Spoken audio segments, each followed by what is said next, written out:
SER Podcast. Hola, soy Javier Ruiz y esto es Hora 25 de los negocios. Hoy los precios siguen fuera de control. En todo, en la cesta de la compra, en las terrazas, en todo, en la luz, en el agua, en el gas. Sigo ganando lo mismo, todo me cuesta un poquito más. Antes sí que ahorraba, realmente ahora no ahorro nada, ahora vivo al día completamente. Cero cine, cero teatro, cero de todo.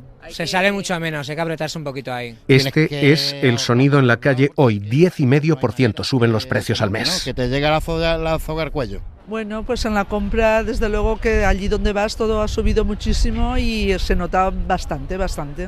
Sí, y cuando vas a un restaurante igual. Sí, y el problema tiene nombres y apellidos, alimentos, restaurantes, bares. Una barbaridad. Y en los hoteles, una bestialidad. En el sueldo no se nota porque no ha subido nada. No, esos no suben, no. Los precios no aflojan. Este es el dato que hoy hemos conocido, 10,5%. Están subiendo los precios en general, la cesta de la compra en general, con dos problemas en particular.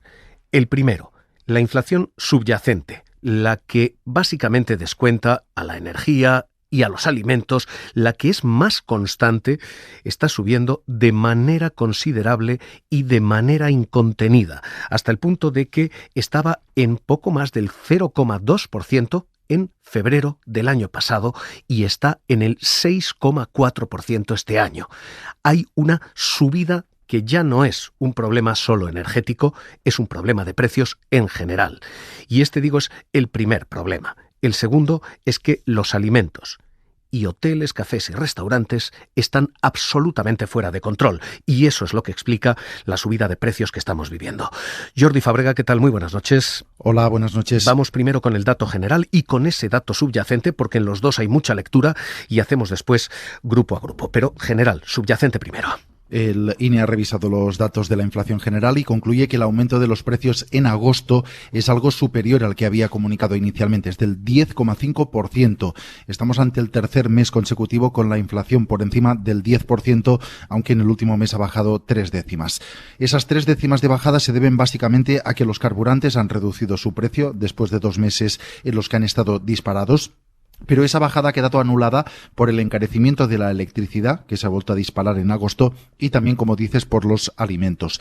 El detalle del INE nos dice que de los 200 grupos de productos que estudia para elaborar el IPC, solo unos 40 han moderado su subida de precio en el último mes. El resto cuestan lo mismo o cuestan más. Con todo ello, tenemos esa inflación general en el 10,5% y a la subyacente, que ha seguido subiendo un mes más, otras 3 décimas, y está ya en el 6,4%, que es su nivel más alto desde enero de 1993. La única conclusión honesta es que esto no afloja. Los precios siguen y siguen por las nubes. 10,5% significa que los salarios, que están creciendo en torno al 2%, son cada mes que pasa algo más pobres. Y hay un efecto estadístico. Es verdad que el mes pasado estábamos en el 10,8% y estamos en el 10,5% este.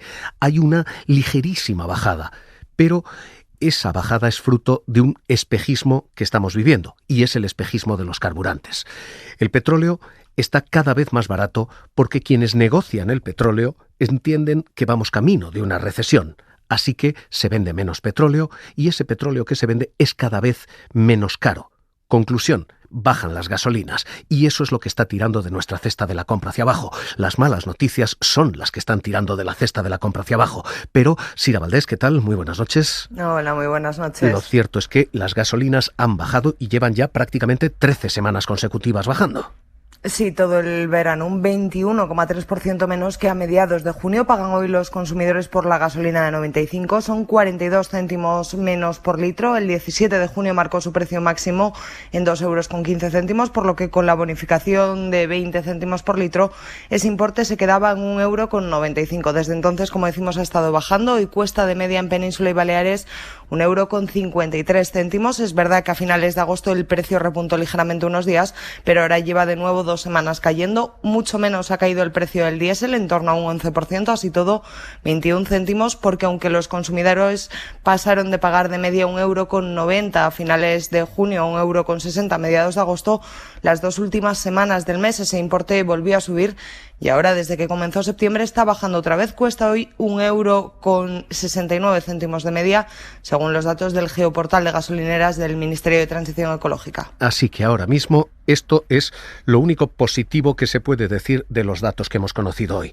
Son ligeramente mejores que los del mes pasado y son ligeramente mejores porque los mercados adelantan una recesión. El petróleo es más barato, la gasolina 21% más barata y el diésel 11% más barato.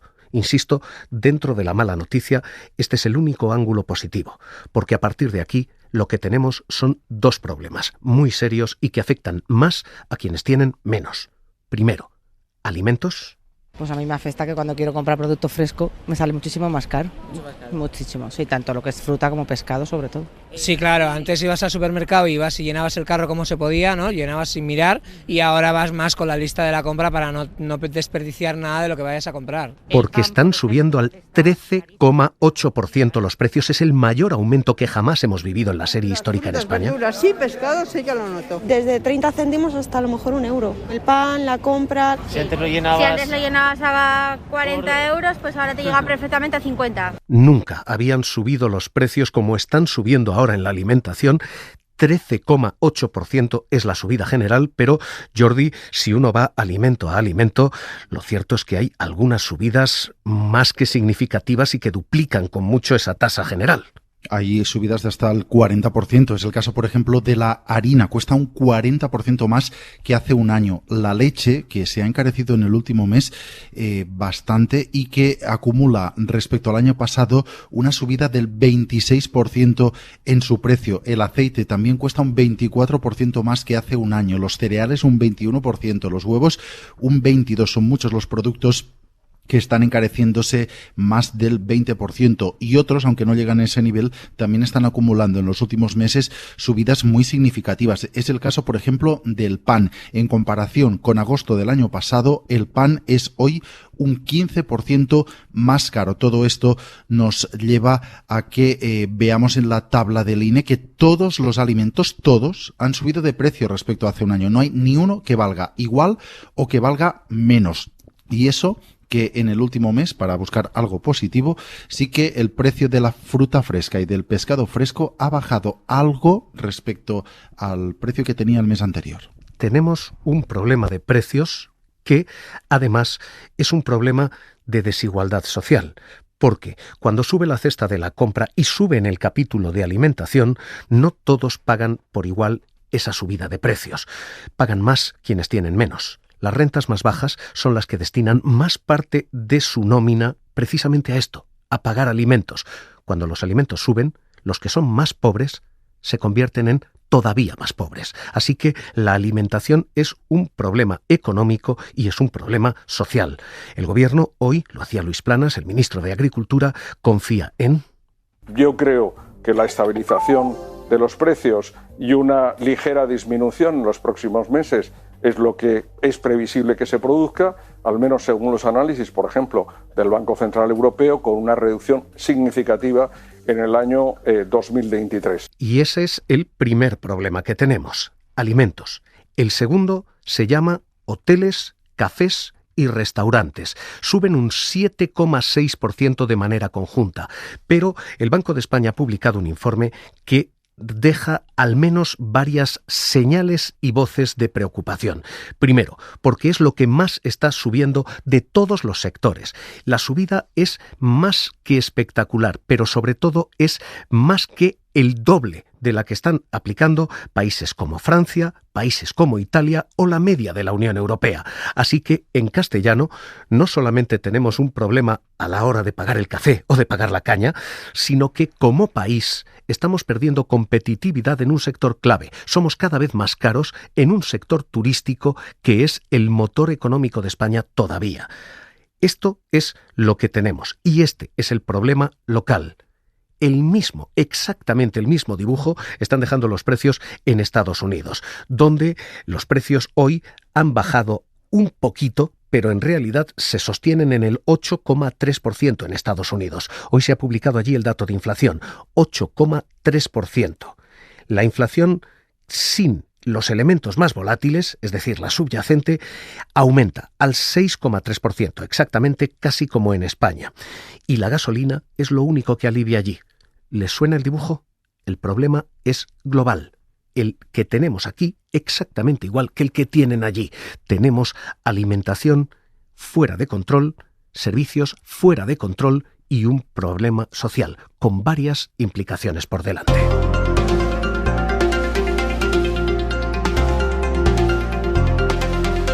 La primera implicación, si ustedes tienen deudas, si ustedes tienen hipotecas, es con esta bajada solo estadística, con apenas 2 décimas de bajada, los bancos centrales pueden permitirse el levantar el pie del freno, pueden empezar a no subir tipos como lo han hecho hasta ahora.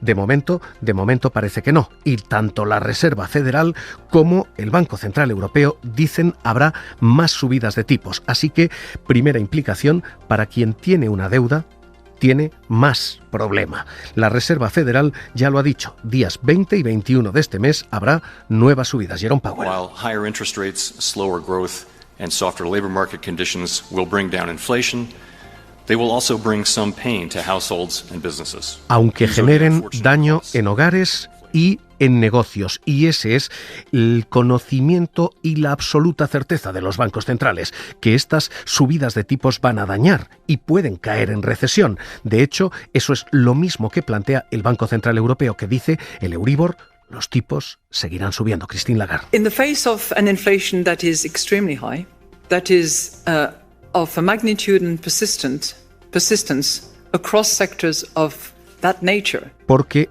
toda esta cuestión de inflación es persistente. Así que, primera implicación, quien tiene una deuda tiene ahora mismo un problema porque los tipos van a seguir subiendo. Y quien tiene una hipoteca tiene la absoluta certeza de que el Euribor seguirá hacia arriba. Segunda implicación, esto es lo que ocurre con las deudas. ¿Qué ocurre con los salarios y qué ha de ocurrir con los salarios? Si todo lo que estamos viendo ha pasado con los salarios subiendo nada, un 2,3%, solamente cabe una pregunta. No ha sido la inflación salarial, no han sido los salarios los que han generado todo esto. Luego, ¿qué ocurre si suben ahora los salarios? ¿Han de subir o no?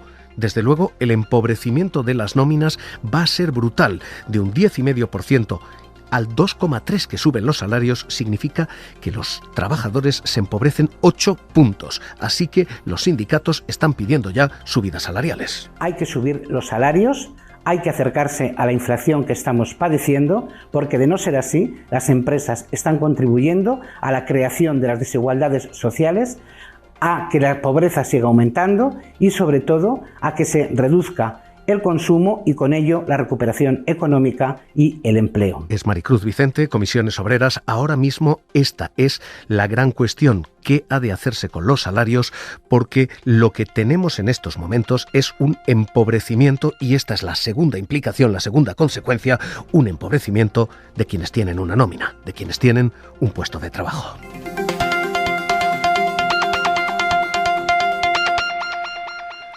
Con toda esta fotografía y con todas estas implicaciones hay muchas dudas en el aire.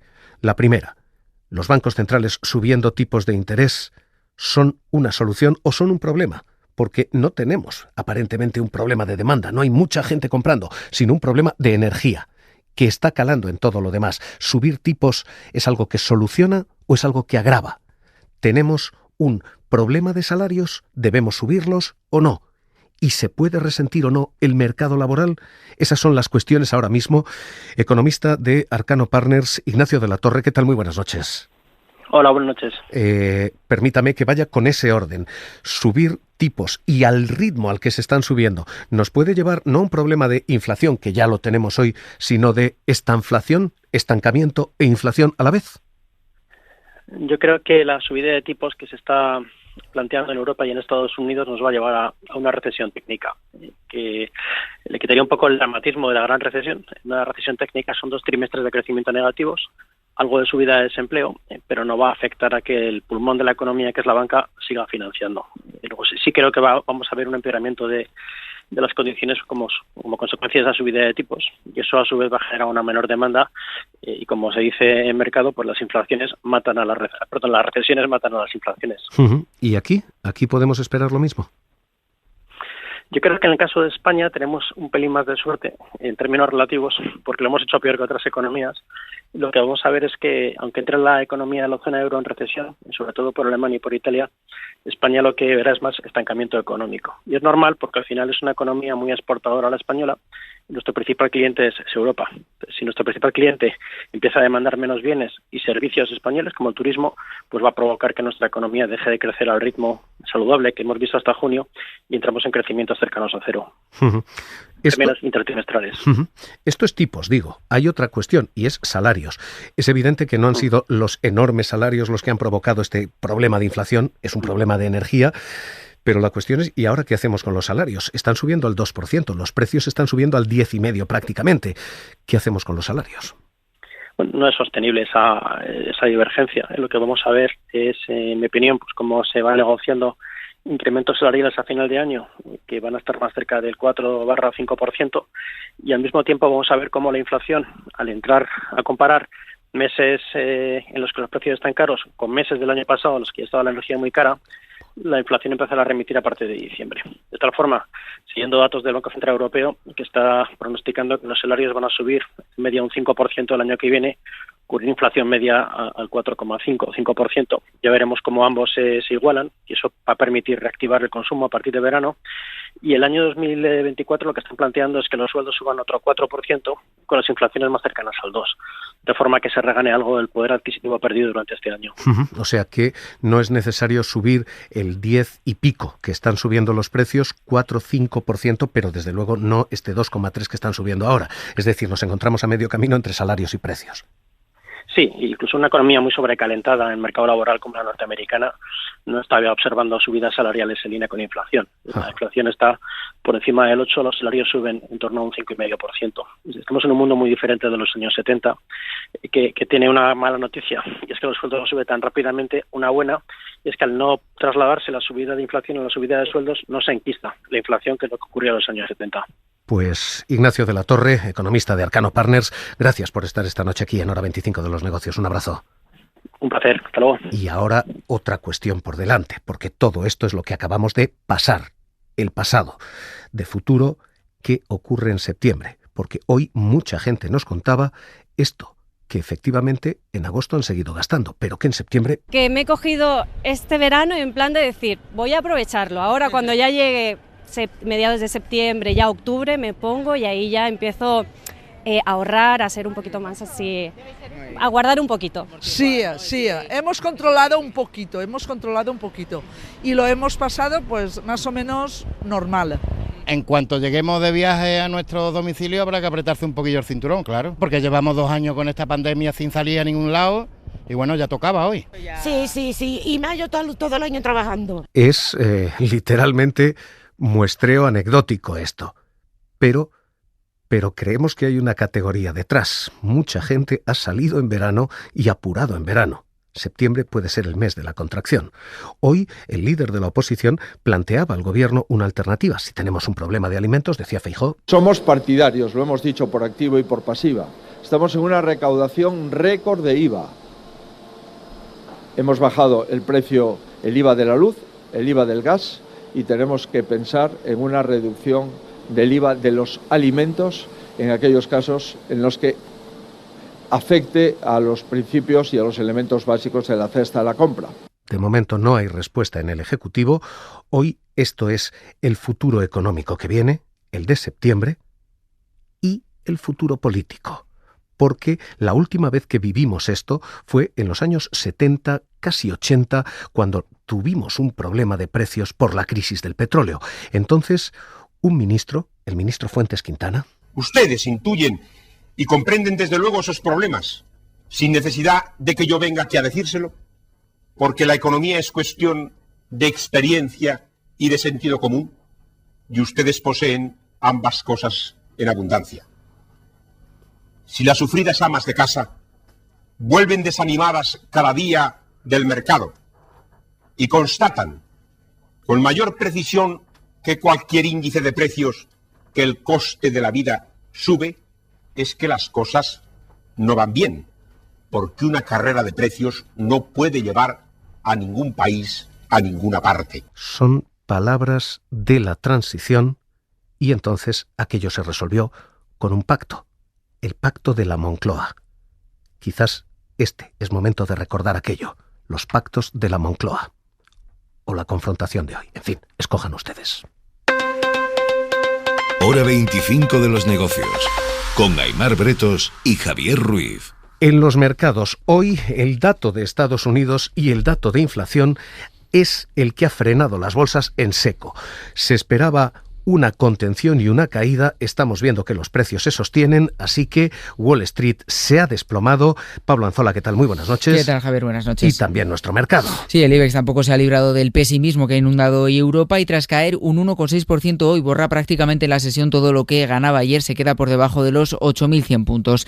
Se pone fin así a una racha de 4 sesiones en positivo, en una jornada con solo 5 valores en verde dentro del selectivo español y con Solaria liderando los avances, repunta casi un 3%. Las empresas más vinculadas al consumo son las grandes golpeadas en la sesión, Celnex, IAG y Colonial se han dejado al cierre hoy más de un 4%. En el resto de plazas europeas, caídas hoy superiores al 1%. 800 puntos está cayendo el Dow Jones, un 2,7%, el Standard & Poor's cae casi un 3%, el Nasdaq casi un 4% hasta ahora. Carlos del Campo, equipo de inversiones de Diafanum, ¿qué tal? Muy buenas noches. ¿Qué tal? Buenas noches. ¿Dónde va el mercado ahora mismo? Pues sí, la reacción del mercado la verdad que ha sido inmediatamente negativa, sobre todo en bonos, pero también en bolsas, ¿no? Ante la expectativa de que, evidentemente, la FED, con ese dato de inflación, va a fijar unos tipos de interés más altos y, sobre todo, y es muy importante recalcarlo, durante más tiempo, ¿no? Por tanto, ya se descarta un poco la posibilidad que había incluso antes de Jackson Hole de que hubiera un recorte de tipos en 2023. Y ese es un poco el miedo que acusa hoy el mercado, ¿no? A medio y largo plazo, ¿qué podemos esperar? Bueno, en principio las expectativas del mercado es que el principal foco de preocupación, que es la inflación, pues se vaya poco a poco normalizando. Aquí hay que tener en cuenta que todas las disrupciones de las cadenas de producción, la normalización o como mínimo la estabilización de los precios de las materias primas y también en la propia ralentización macroeconómica debería poco a poco impulsar a que los precios se vayan estabilizando, ¿no? Digamos que eso sí que va a ser una tendencia clara. El problema es que quizás ese ritmo de caída pues no va a ser tan rápido como se preveía, y por otro lado pues un deterioro sobre todo el crecimiento económico en la eurozona, ¿no? Desde Diafanum pues la verdad que seguimos muy preocupados por la situación de la crisis energética y cómo puede afectar a la industria, sobre todo alemana, y ahí sí que creemos que puede haber más volatilidad, ¿no? Con ese panorama y con todo este escenario, ¿dónde estar en bolsa o mejor no estar en bolsa? Bueno, nosotros desde Diafanum arrancamos el año 2022 infraponderados en renta variable, y es cierto que con las caídas que hemos ido viviendo durante el año, pues las valoraciones de entrada en bolsas, pero también en bonos, empiezan a ser algo más atractivas, ¿no? Mantenemos una posición neutral a la espera de lo que pueda ocurrir con una posible revisión a la baja de beneficios empresariales durante los próximos meses. Y estamos algo más positivos en la parte de renta fija privada, investment grade, que no pagaba desde hace tiempo y que ya empieza a haber tires atractivas, ¿no? Pero en renta variable de momento neutrales y en renta fija pues subiendo un poquito la exposición. Pues equipo de inversiones de Diafanum, Carlos del Campo, gracias por estar esta noche en Hora 25 de los negocios. Un abrazo. Muchas gracias, un abrazo. Hoy, el día en que, como ven, los precios siguen fuera de control. Hora 25 de los negocios, seguimos.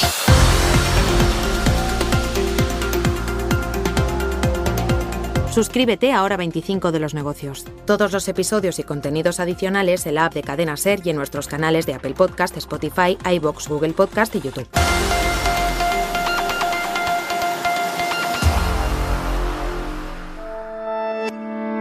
Cadena SER. La radio.